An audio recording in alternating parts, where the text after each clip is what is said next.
Good evening everybody. June competition academy के YouTube channel पर मैं इंस्पेक्टर आशीष जून आप सभी का हार्दिक स्वागत करता हूं, हार्दिक अभिनंदन करता हूं। मैं आपको बता दूं, अब तक हमने सिर्फ एक टॉपिक पढ़ाया, मॉडल्स। मॉडल्स को हमने बड़ी डिटेल में स्टडी किया। एक एक मॉडल को हमने पूरी डिटेल के साथ, एग्जाम्पल के साथ स्टडी किया। उसकी 7 क्लासेज हुई हमारी। 7 क्लासेज के अंदर हमने मॉडल्स को स्टडी किया। उसके बाद फिर एक वीडियो बनाई मैंने, जिसमें सारे के सारे यानी कि 13 के 13 मॉडल एक ही वीडियो के अंदर direct examination point of view से डायरेक्ट पॉइंट टू पॉइंट मैंने उसमें करवाया। और उसके बाद फिर एक वीडियो और बनाई जिसमें मैंने प्रीवियस ईयर क्वेश्चंस करवाए मॉडल्स के, ताकि आपको आइडिया हो जाए कि किस तरह के क्वेश्चंस आते हैं। ठीक है, तो इस तरीके से हमने अपना एक टॉपिक फिनिश किया, कौन सा, मॉडल्स। ठीक है, और आज हम एक नए टॉपिक के साथ आए हैं। कौन सा वो टॉपिक, टेंस। तो आज हम शुरुआत करेंगे टेंस।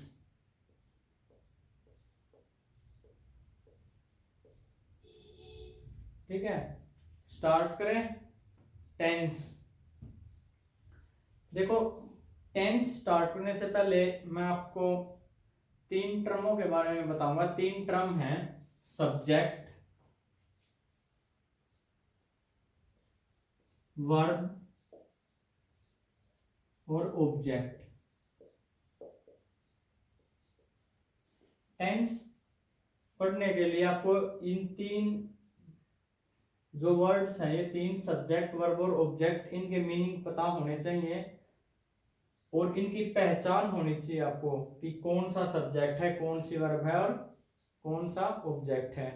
ठीक है, इन तीनों की काफी भूमिका रहेगी टेंस में, एक्टिव पैसिव में, नरेशंस में, एरर फाइंड करने में। ये 3 वर्ड काफी काम आने वाले हैं आपके आगे आगे इंग्लिश में। ठीक है, तो हम सबसे पहले देखते हैं सब्जेक्ट। सब्जेक्ट क्या होता है?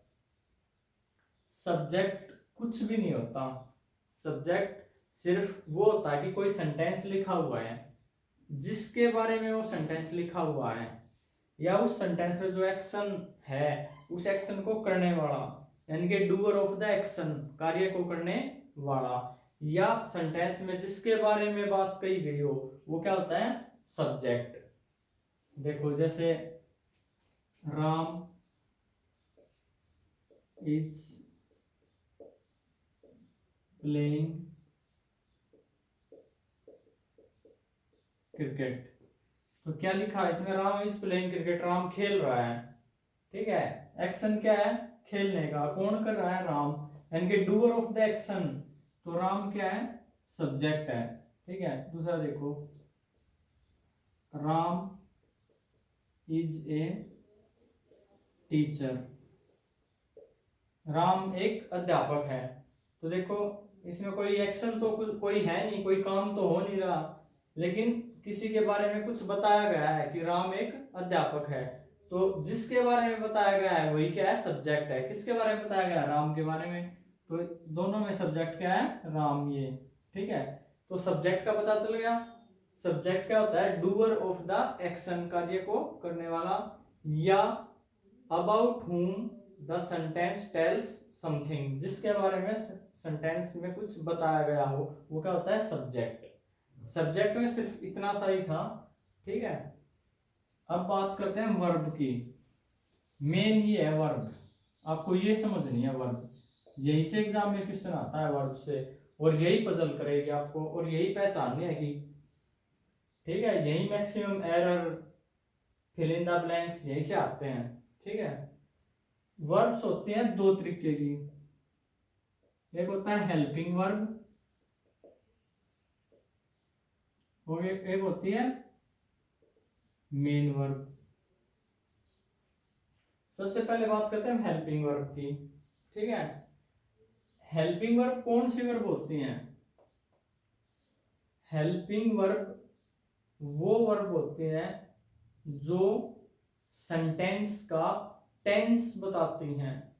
कोई भी सेंटेंस लिखा हुआ है, और उसका हमें ये पता चले कि ये पास्ट का है, प्रेजेंट का है या फ्यूचर का है। ठीक है, तो सेंटेंस का टेंस जो बताती है ना, वो क्या होती है, हेल्पिंग वर्ब होती है।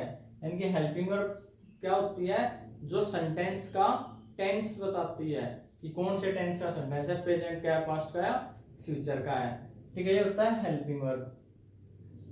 अब डेफिनेशन तो कोई काम की है नहीं, डेफिनेशन तो सीटेट एस्टेट वालों के काम की है। ये हेल्पिंग वर्ब क्या होती है, which helps us to tell the tense of the sentence. ठीक है, जो सेंटेंस का टेंस बताते हैं वो हेल्पिंग वर्ब होती है। अब देखो, सेंटेंस लिखते हैं हम subject plus helping verb plus main verb और उसके बाद लिखते हैं हम ऑब्जेक्ट, ऐसे लिखते हैं। अब हम डिटेल में स्टडी करेंगे हेल्पिंग वर्ब को। हेल्पिंग वर्ब का दूसरा नाम होता है auxiliary verb, AUXILIARY, auxiliary verb. Auxiliary की स्पेलिंग बहुत इंपॉर्टेंट है, बहुत बार एग्जाम में पूछी जाती है, AUXILIARY, auxiliary verb.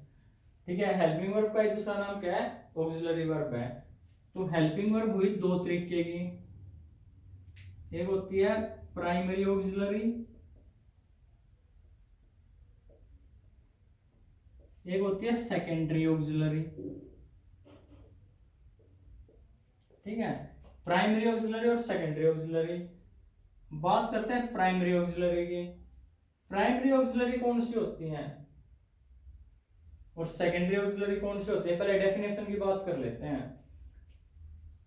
Primary auxiliary वो हेल्पिंग वर्ब होती हैं जो सब्जेक्ट चेंज हो जाए तो हेल्पिंग वर्ब का रूप भी चेंज हो जाता है जिनका। जैसे लिखते हैं ना, ही के साथ क्या लिखेंगे, इज, ही इज प्लेइंग। अगर ही की जगह दे कर दिया तो दे आर प्लेइंग। ठीक है ना, इज का क्या हो गया, आर, क्योंकि सब्जेक्ट ही था तो दे हो गया। यानी कि जो हेल्पिंग वर्ब सब्जेक्ट के चेंज होने से चेंज हो जाए वो होती है प्राइमरी ऑक्सिलरी। और सेकेंडरी ऑक्सिलरी की डेफिनेशन आप समझ गए होंगे कि जो हेल्पिंग वर्ब सब्जेक्ट के चेंज होने से चेंज ना हो, ठीक है, वो होती है सेकेंडरी ऑक्सिलरी।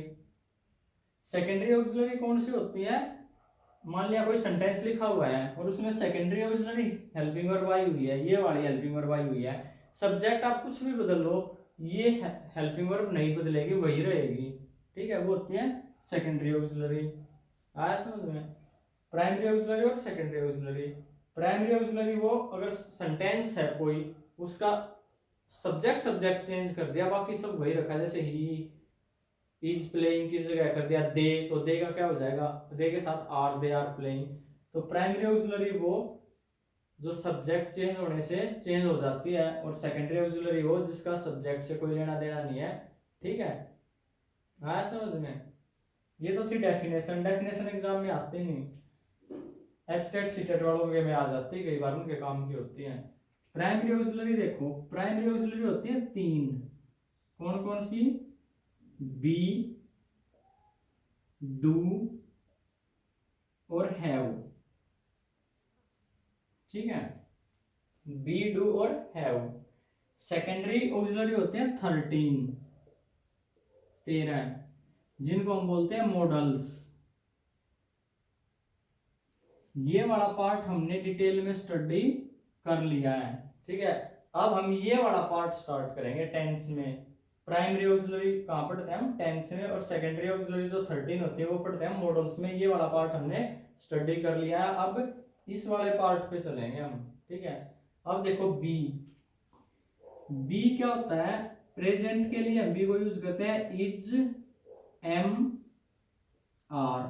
ठीक है, इसकी पास्ट की फॉर्म वाज, वर, और फिर क्या हो गया been, BEEN, be was been. Do, do को प्रेजेंट में यूज करते हैं हम डू और डज, DOES और डिड। बी की एक फॉर्म और होती है ING वाली, बीइंग, BEING, बीइंग। ठीक है, बी की ये फॉर्म होती है is, am are, was, were, been और being, B E I N G, being. Do, does, did. Have की क्या होती है, हैज, हैव और हैड।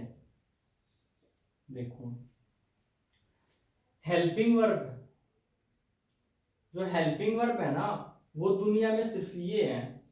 तेरा तो models is, am are, was, were, been, being, be, do, does, did, has, have, had. ठीक है, ये वाली हेल्पिंग वर्ब हमने स्टडी करनी है। इनको ध्यान से देख लो, बी, डू और हैव तीन है। बी का कौन कौन से रूप है बी के, एक तो बी खुद है बी ई बी, एक is, am are, was, were, been और being, B E I N G, being. और डू के क्या रूप है, डू, डज और डिड, हैव के हैज, हैव और हैड। सिर्फ ये इतनी सी हेल्पिंग वर्ब है, इससे बाहर टेंस में कोई भी हेल्पिंग वर्ब यूज नहीं होती। और ये जो 13 मॉडल्स हैं ये टोटल मिला के ये इतनी हेल्पिंग वर्ब है। सेंटेंस कितना भी खतरनाक लिख दे, कुछ भी लिख दे, चाहे एग्जाम में हमने पहली बार वर्ड सुने हो, लेकिन हेल्पिंग वर्ब तो ये वाली रहेंगी, क्योंकि दुनिया में इससे ज्यादा कोई हेल्पिंग वर्ब भी नहीं है। ठीक है, आया समझ में? तो हेल्पिंग वर्ब तो यहाँ से आएगी। अब देखो हमने सब्जेक्ट से हेल्पिंग वर्ब का रिलेशन पढ़ना है कि सब्जेक्ट के अकॉर्डिंग क्या आती है, हेल्पिंग वर्ब आती है। ये वाला पार्ट जो था मॉडल्स ये तो हमने स्टडी कर लिया। ठीक है, अब इधर वाले पार्ट की बात आती है। देखो सब्जेक्ट के अकॉर्डिंग हेल्पिंग वर्ब कैसे आती है, देखो आई लिख दिया तो आई के साथ क्या आएगा, एम, ही, सी, इट लिख दिया तो इज, दे और वी के साथ आर, ऐसे ही वाज और वर प्लूरल सिंगुलर, ये अभी डिटेल में पढ़ेंगे। ठीक है, आया समझ में? अब देखो इसके बाद बात आती है नोट। सेंटेंस को नेगेटिव बनाने के लिए क्या लिखा जाता है, नोट। सेंटेंस में नोट कहाँ लगता है, नोट यहाँ लगता है हेल्पिंग वर्ब के तुरंत बाद। अगर सेंटेंस को नेगेटिव बनाना हो तो नोट का यूज करते हैं।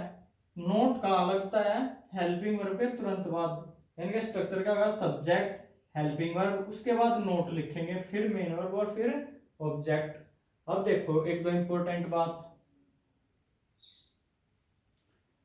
क्या लिखते हैं हम, जैसे तेरा तो इधर है, बाकी की ये इधर है, सारे के सारे के इनकी ये जो हेल्पिंग वर्ब है ना टोटल, इनके साथ देखो नोट कैसे लगता है। देखो मॉडल में हमने देखा था कैन मॉडल होता है, यानी कि इधर से ये हेल्पिंग वर्ब है कैन, तो कैन नोट को हम लिख सकते हैं कांट। कैन नोट को हम ऐसे लिख सकते हैं सी एन, कैन अपोस्ट्रोफी लगा के टी, कांट। ठीक है, उसके बाद में एक हेल्पिंग वर्ब इधर से मॉडल से may, M A Y, may not को हम लिखते हैं मेंट, यानी कि देखो मे नोट हम लिखेंगे शॉर्ट फॉर्म में लिखना तो मेंट। कुड, कुड नोट को क्या लिखेंगे, कुडंट। ऐसे ही माइट, माइट नोट को माइटंट। सबको ऐसे ही लिखेंगे, कुछ एक्सेप्शन है, वो एक्सेप्शन देख लो। अब एक्सेप्शन कौन से हैं, सबसे पहली बात इज नोट। इज नोट को हम इजंट नहीं, देखो इज नोट का क्या होगा, इजंट। ठीक है, उसके बाद आर नोट का क्या होगा, आरंट। जो एक्सेप्शन था ना वो देखो, अब am not, A M am not क्या होगा, ये एमेंट। एम नोट को हम एमेंट नहीं लिख सकते। ठीक है, एम नोट को हम एमेंट नहीं लिख सकते। देखो सबको लिखते आ रहे थे, लेकिन एम नोट को हम शॉर्ट फॉर्म एमेंट नहीं होती, एम नोट की शॉर्ट फॉर्म नहीं होती, पहली बात। दूसरी बात विल नोट, विल क्या है, एक विल क्या है, विल एक हेल्पिंग वर्ब है इधर वाली मॉडल से। विल नॉट को क्या लिखेंगे हम, विलंट नहीं लिखेंगे, विल नॉट को लिखेंगे हम won't, WON', won't. Shall not, shall not को लिखेंगे हम शांट। ये देखो ये 3 एक्सेप्शन है। एम नॉट की कॉन्ट्रैक्शन फॉर्म नहीं होती, विल नॉट की won't, WON', won't, shall not की शांट, SHAN', ये 3 इंपॉर्टेंट हैं। ठीक है, आया समझ में। अब देखो वुड होता है एक, would, WOULD, would not. Would क्या है, मॉडल है, हमने स्टडी कर लिया इधर वाला। वुड नॉट को क्या लिखेंगे हम, वुडंट। कंफ्यूजन देखो, वुड नॉट वुडंट होता है, वुड नॉट को आप वोंट मत पढ़ लेना। ठीक है, वोंट किसकी होती है, विल नॉट की होती है, विल नॉट की वोंट, वुड नॉट की वुडंट होती है। ठीक है, ऐसे ही शुड की, शुड नॉट का क्या होगा, शुडंट, शुड नॉट का क्या होगा, शुडंट। शुड भी क्या है, एक मॉडल है, शुड नॉट की शुडंट। ठीक है, एक 2 मॉडल और हैं जिनके इंपॉर्टेंट है, वो है ओट टू।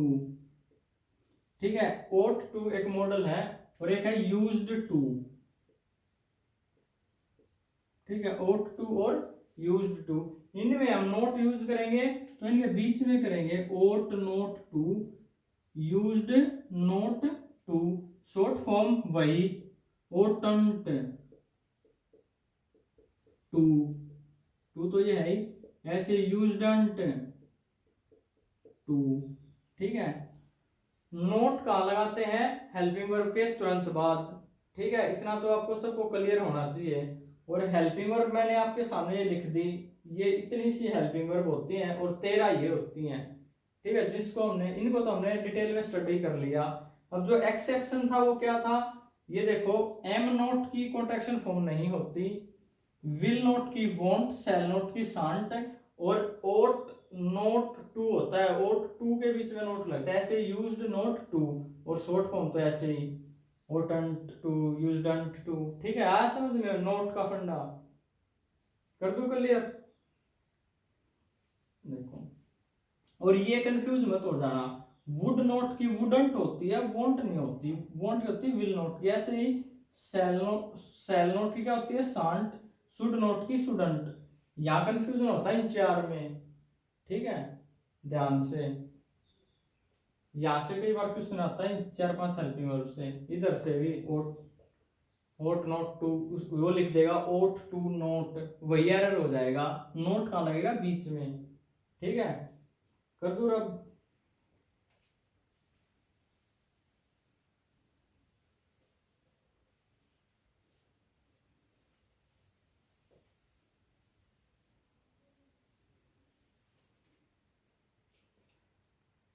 अब देखो, सब्जेक्ट के अकॉर्डिंग आई हेल्पिंग वर्ब।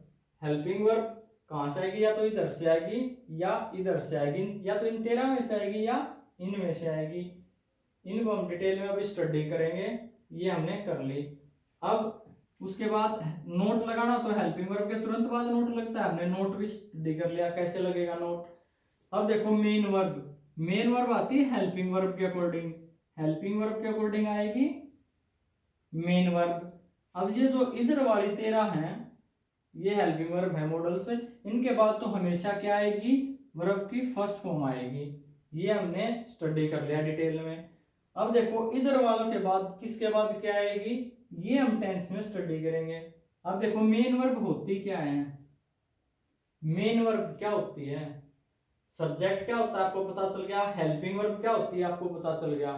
अब बात आ गई मेन वर्ब की। मेन वर्ब क्या होती है, मेन वर्ब वो होती है, कोई भी सेंटेंस है, सेंटेंस लिखा हुआ है, उस सेंटेंस में क्या कार्य हो रहा है, क्या एक्शन हो रहा है, वो क्या होती है, मेन वर्ब। कि सेंटेंस का एक्शन बताने वाली वर्ब को कहते हैं मेन वर्ब। कि सेंटेंस में जो काम हो रहा है उसको कौन बताएगा, मेन वर्ब। ठीक है, सेंटेंस का टेंस बताएगी हेल्पिंग वर्ब, और सेंटेंस में जो काम हो रहा है उस काम को बताएगी मेन वर्ब, और उस काम को करने वाला कौन होगा, सब्जेक्ट। ठीक है, मेन वर्ब इतने ही थे। अब देखो ऑब्जेक्ट। ऑब्जेक्ट क्या होता है, बड़ा इंपॉर्टेंट है ऑब्जेक्ट। एक्टिव पैसिव में काम आएगा, आपको बहुत ज्यादा काम आएगा। देखो ऑब्जेक्ट होता क्या है, पहले तो डेफिनेशन देखो कि ऑब्जेक्ट होता क्या है। क्या होता है, सोचो ऑब्जेक्ट क्या होता है, बताओ। देखो कोई भी सेंटेंस था, उसमें डूअर था, करता था, करता कार्य को करने वाला डूअर था, सब्जेक्ट होगा डूअर। उसने कोई काम किया, जो काम किया एक्शन, उसको बताया मेन वर्ब ने। कब किया, प्रेजेंट में किया, पास्ट में किया, फ्यूचर में, उसको बताया हेल्पिंग वर्ब ने। अब ऑब्जेक्ट क्या है, डूअर ने जो एक्शन लिया, डूअर ने जो एक्शन किया, उस एक्शन का इफेक्ट जिसके ऊपर पड़ता है। ठीक है, डूअर का जो एक्शन हुआ, उस एक्शन का इफेक्ट जिसके ऊपर पड़ता है वो होता है object.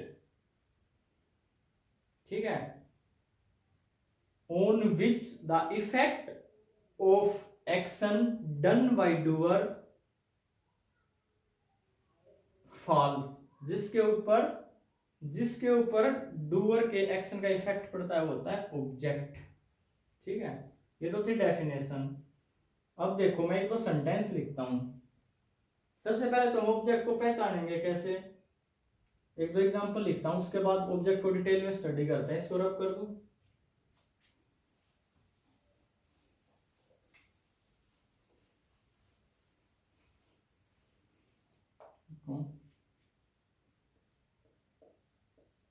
The teacher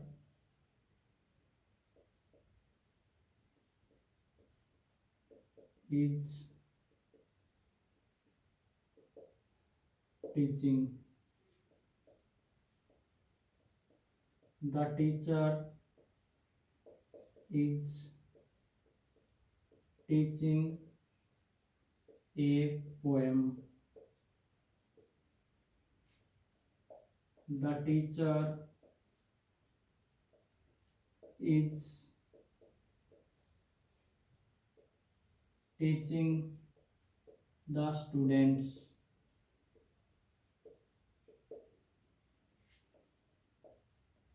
the teacher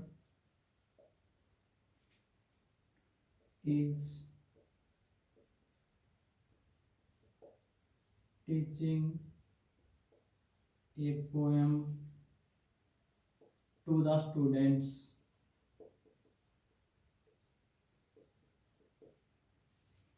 the teacher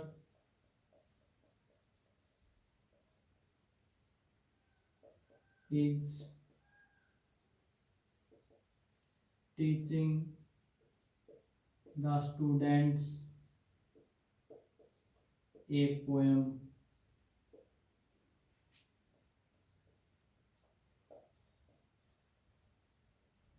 The teacher is going to school. ये कुछ एग्जांपल्स लिखे हैं। The teacher is teaching, the teacher is teaching a poem, the teacher is teaching the students, the teacher is teaching a poem to the students, the teacher is teaching the students a poem, the teacher is going to school. देखो examples, पहले वाले में देखो, the teacher is teaching, the teacher क्या है, subject, is क्या है, helping verb, teaching क्या है, मेन वर्ब, ऑब्जेक्ट है ही नहीं। तो पहला पॉइंट कि जरूरी नहीं सेंटेंस में ऑब्जेक्ट हो, सेंटेंस में ऑब्जेक्ट हो भी सकता है और नहीं भी। फर्स्ट पॉइंट क्लियर है, यहाँ से सेंटेंस में ऑब्जेक्ट हो भी सकता है और नहीं भी। सेकंड पॉइंट पे आओ, the teacher is teaching a poem, the teacher subject, is helping verb, present की बात है, टीचिंग काम क्या रहा है, पढ़ाने का, तो main verb, a poem what, देखो the teacher is teaching, teaching पढ़ा, टीचर पढ़ा रहा है, व्हाट क्या, ए पोएम, ये क्या है, ऑब्जेक्ट। ठीक है, अब देखो ऑब्जेक्ट की पहचान करना सिखाता हूं आपको। दो वर्ड लगा लेना, व्हाट और whom। व्हाट का मतलब क्या, whom का मतलब किसे, किसको, ठीक है, किसे और किसको। देखो, the teacher is teaching a poem, the teacher is teaching what, क्या आंसर आ रहा है ए poem, the teacher is teaching a poem. इसका मतलब व्हाट क्या हो गया, ऑब्जेक्ट, ठीक है, यानी कि सेंटेंस में ऑब्जेक्ट हो सकता है। नीचे वाला देखो, the teacher is teaching the students, नीचे वाला देखो, the teacher is teaching what, क्या, कोई जवाब नहीं आ रहा। किसे, द टीचर इज टीचिंग, अध्यापक पढ़ा रहा है किसे, स्टूडेंट्स को, ठीक है, यानी कि क्या आ गया, किसको, स्टूडेंट्स को, तो क्या हो गया, ऑब्जेक्ट। ऑब्जेक्ट सिर्फ दो ही चीजों से पहचानने, व्हाट और ठीक है। सबसे नीचे वाला देखो, the teacher is going to school, the teacher is going, क्या वेयर, क्या पूछोगे कहाँ, वेयर टू स्कूल, तो द टीचर क्या है, subject, is helping verb, going main verb, to school, to preposition है, स्कूल ऑब्जेक्ट नहीं है। क्यों नहीं है स्कूल ऑब्जेक्ट, क्योंकि ना तो व्हाट का रिप्लाई आ रहा है ना whom का रिप्लाई आ रहा है। किसका रिप्लाई आ रहा है, वेयर, कहां जा रहा है, वेयर, और वेयर कभी भी ऑब्जेक्ट नहीं होता। वेयर से रिप्रेजेंट होने वाली जो चीज होते हैं वो कभी भी ऑब्जेक्ट नहीं होती। क्लियर हुई है बात। ऑब्जेक्ट क्या होता है, व्हाट और whom, इन दो का जो रिप्लाई मिले ना वही ऑब्जेक्ट होता है। वेयर का रिप्लाई जहां से आता है वो ऑब्जेक्ट नहीं होता। ये बहुत इंपॉर्टेंट चीज है जो आपको एक्टिव पैसिव टेंस में काम आएगी बहुत ज्यादा, ठीक है। फर्स्ट लाइन से, फर्स्ट एग्जांपल से हमें क्लियर हुआ सेंटेंस में ऑब्जेक्ट हो भी सकता है, नहीं भी।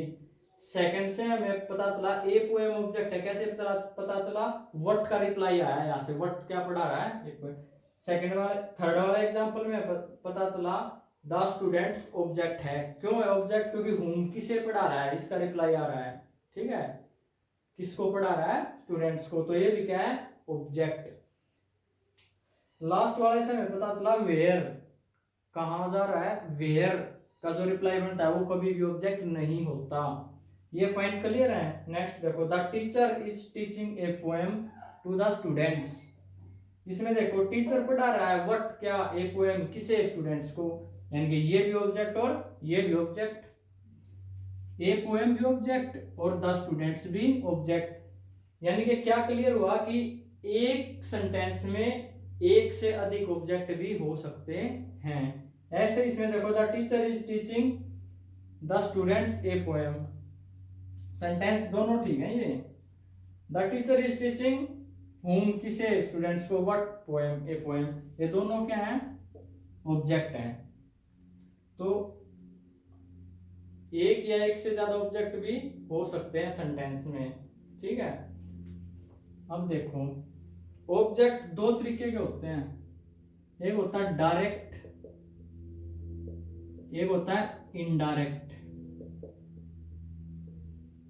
डायरेक्ट ऑब्जेक्ट और इनडायरेक्ट ऑब्जेक्ट, ये देखो क्या होता है, डायरेक्ट ऑब्जेक्ट क्या होता है, इनडायरेक्ट ऑब्जेक्ट क्या होता है। जब भी सेंटेंस में दो या दो से अधिक ऑब्जेक्ट हों तभी डायरेक्ट इनडायरेक्ट का फंड आता है। जब भी सेंटेंस में एक ऑब्जेक्ट हो तो वो क्या है, सिंपली ऑब्जेक्ट है। लेकिन जब एक से ज्यादा होंगे तो एक होगा डायरेक्ट, दूसरा होगा इनडायरेक्ट, ठीक है।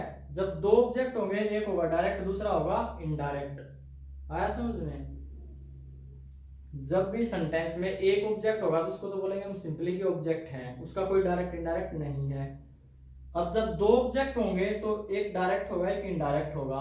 हमें ये पहचानना है कौन सा डायरेक्ट है, कौन सा इनडायरेक्ट है, ठीक है। ये इंपॉर्टेंट है, ये पॉइंट काम आएंगे जब आप एक्टिव पैसिव पढ़ेंगे ना। ऑब्जेक्ट को सब्जेक्ट बनाओगे, किसको सब्जेक्ट बनाए, किसको ना बनाए, इसको बनाएंगे तो क्या होगा, इसको बनाएंगे तो क्या होगा, वो डायरेक्ट इनडायरेक्ट का फंडा होता है। वो देखो क्या होता है, जिसका भी रिप्लाई हमें व्हाट से मिले वो होता है डायरेक्ट ऑब्जेक्ट, और जिसका रिप्लाई हमें whom से मिले वो होता है इनडायरेक्ट ऑब्जेक्ट। आया समझ में? सिंपल सा ट्रिक है, सिंपल सी ये ट्रिक है कि ऑब्जेक्ट क्या होता है, या तो व्हाट का रिप्लाई मिले या whom का रिप्लाई मिले।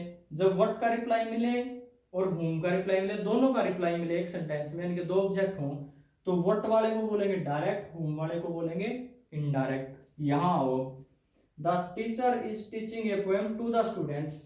व्हाट क्या पढ़ा रहा है? A poem. whom किसे पढ़ा रहा है? स्टूडेंट्स को। तो व्हाट ए पोएम क्या है? Direct object. ए पोएम क्या है? Direct object. द स्टूडेंट्स क्या है? Indirect object. आया समझ में? दूसरा देखो, the teacher is teaching the students a poem. इसमें द स्टूडेंट्स क्या है? इनडायरेक्ट ऑब्जेक्ट, क्योंकि किसे किसे का रिप्लाई। और व्हाट क्या पढ़ा रहा है? पोएम। क्या हो गया? Direct object. व्हाट का रिप्लाई क्या है? Direct object. तो इन दोनों एग्जांपल से एक बात और क्लियर हुई कि जब सेंटेंस लिखा जाता है तो कभी डायरेक्ट ऑब्जेक्ट आ जाता है, कभी इनडायरेक्ट ऑब्जेक्ट। वो लिखने पे डिपेंड करता है आप कैसे लिख रहे हो। डायरेक्ट ऑब्जेक्ट भी पहले आ सकता है और इनडायरेक्ट ऑब्जेक्ट भी पहले आ सकता है। ठीक है। दूसरी बात देखो, दोनों ऑब्जेक्ट जब सेंटेंस में लिखे जा रहे हैं तो बाद में या तो इनडायरेक्ट ऑब्जेक्ट आएगा या डायरेक्ट ऑब्जेक्ट आएगा। भाई एक आगे लिखा जाएगा एक पीछे, ये तो है नहीं दोनों एक दूसरे के ऊपर लिख दोगे। एक पहले आएगा एक बाद में। पहले डायरेक्ट भी आ सकता है, पहले इनडायरेक्ट भी आ सकता है।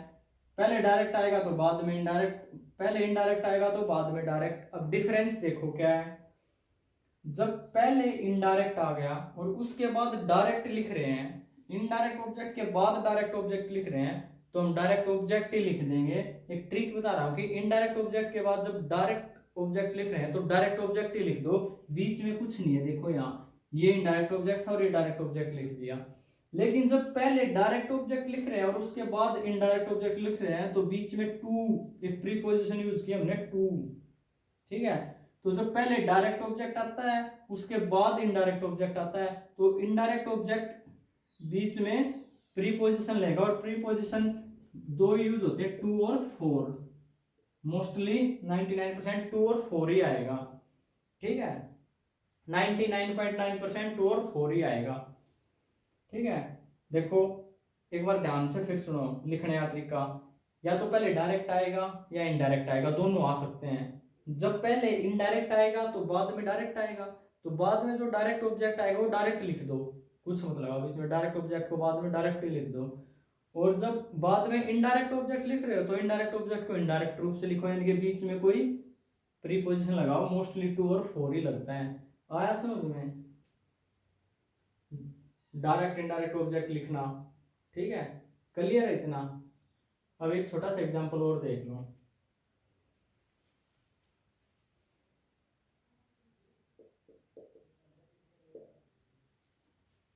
I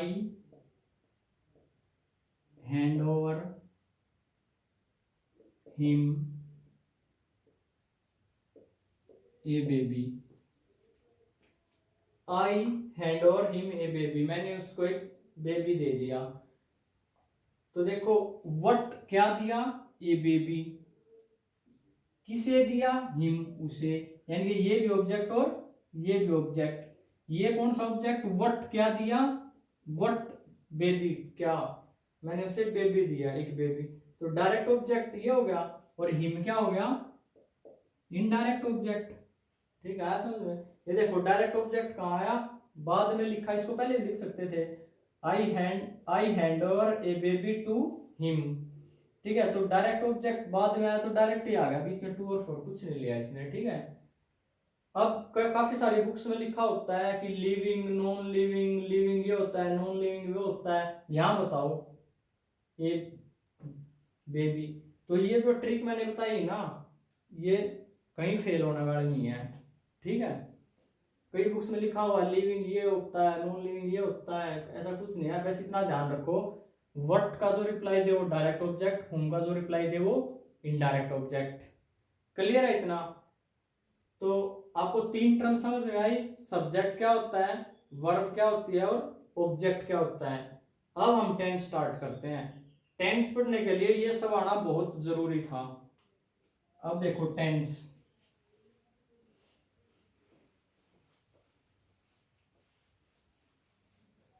कितने होते हैं टेंस? कितने होते हैं टेंस? 3 होते हैं, प्रेजेंट, पास्ट और फ्यूचर। प्रेजेंट, पास्ट और फ्यूचर, ठीक है। फिर इनके हमने और पार्ट कर लिए। प्रेजेंट इंडेफिनेट बना दिया। इंडेफिनेट की स्पेलिंग देख लो, बहुत बार आते पेपर में, INDEFINIT,